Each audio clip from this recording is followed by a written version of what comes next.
Noong Agosto o taong 1896, nagsama-sama ang mga Katipunero sa Pugad Lawin upang ipahayag ang kanilang paglaban sa pamahalaang Kastila. Tinawag ang makasaysayang pangyayaring ito bilang Sigaw sa Pugad Lawin. Ang salitang sigaw ay nangangahulugang pagtawag ng himagsikan laban Espanya na isinalin lamang sa salitang Espanyol na El Grito de Rebelión o El Grito. Ako pala si Kurt Martin Lapus Conejos, BSIE 1C, at ngayon tatalakayin natin ang masalaysay o mga nagsalaysay sa nasabing sigaw sa Pugad Lawin sa pamamagitan ng pagsagot sa mga katanungang inilihad ng ating guro. Ang unang katanungan ay ihambing ang iba't ibang bersyon o salaysay sa nasabing sigaw sa Pugad Lawin nina Dr. Pio Valenzuela, Gregoria de Jesus, Santiago Alvarez at Guillermo Masangkay.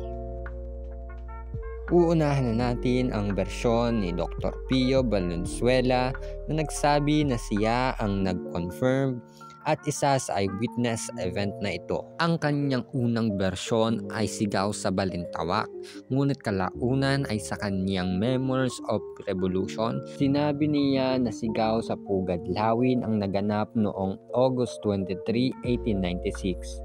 Ayon sa bersyon ni Dr. Pio Valenzuela, noong August 19, 1896, dumating ang 5 leaders. August 20, dumating naman si Dr. Pio Valenzuela. August 22, 1896, 500 Katipunero ang nagsama-sama sa Kangkong at August 23, 1896, naganap ang makasaysayang pangyayari na sigaw sa Pugad Lawin. At ayon naman sa kaniya, August 29, 1896, naganap ang unang revolusyon laban sa Espanya. Ang ikalawang bersyon ay kay Santiago Alvarez o tinagurian niyang Cry of Bahay Toro. Si Santiago Alvarez ay kilalang bilang anak ni Mariano Alvarez. Ngunit nasabi na hindi reliable ang kanyang estantamento dahil siya ay wala sa mismong pangyayari. Siya ay nasa Cebu noong mga araw na iyon.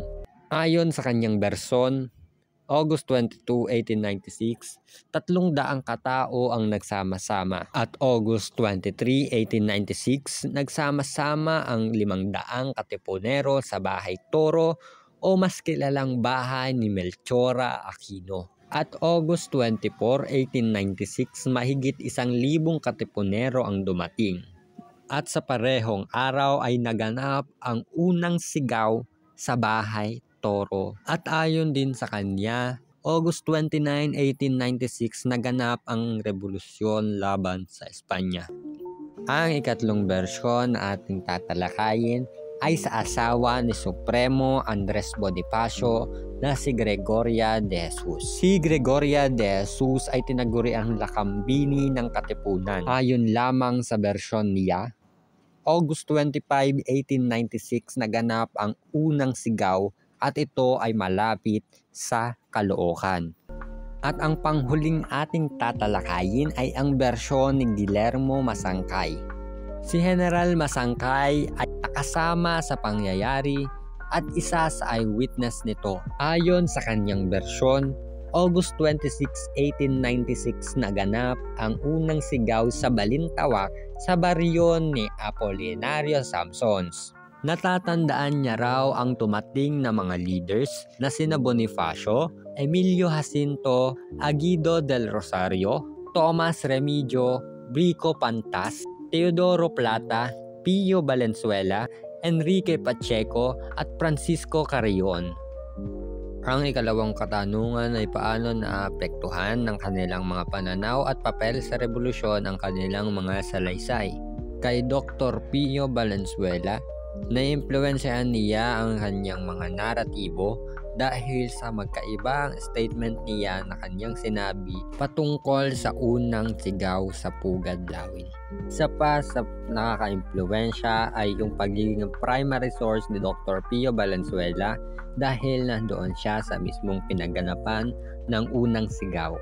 Kay Santiago Alvarez naman na bersyon niyang Bahay Toro, dahil si Santiago ay napatunayan o sinasabing wala sa lugar kung saan naganap ang first cry. Isa rin ang nakakaapekto ay ang pagiging anak niya kay Mariano Alvarez na isang aktibong miyembro ng Katipunan. Si Mariano Alvarez ay kamag-anak ng asawa ni Bonifacio na si Gregoria de Jesus. At sa bersyon ni Gregoria de Jesus, since asawa ni Andres Bonifacio at lakambini ng Katipunan, nakakaapekto ito sa kaniyang mga naratibo.